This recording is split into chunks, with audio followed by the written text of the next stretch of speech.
আবৃত্তি কৰিবলৈ লোৱা কবিতাৰ শিৰোনাম মমতাজ। কথা অনন্ত বৰুৱা, আবৃত্তি দেৱাশীষ দুৱৰা। মমতাজ, আজি তোমালৈ মোৰ বৰকৈ মনত পৰিছে। এই এন্ধাৰ ৰাতি মই নিজকে অকলশৰীয়া অনুভৱ কৰিছোঁ। মমতাজ,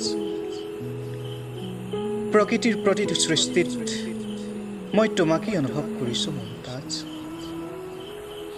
শৰতৰ কুঁৱলীৰ মাজত দুবৰিত পৰি ৰোৱা শেৱালি পাহিও তোমাতেই অনুভূতি দিয়ে। তুমি বিহীন জীৱনটো যেন এখন ৰক্তাক্ত মৰুভূমি। তুমি বিহীন প্ৰতিটো ক্ষণ যেন অজস্ৰ যন্ত্ৰণা।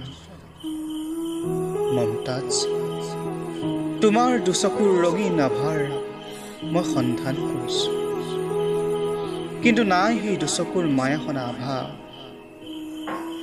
মোৰ দুকাষে মাথো কেৱল নীৰৱতা, নীৰৱতা। আজি আন্ধাৰ মাজত জ্বলাই ৰখা মমৰ শিখাটোৱেও তোমাৰেই শূন্যতাৰ পৰিচয় দিয়ে।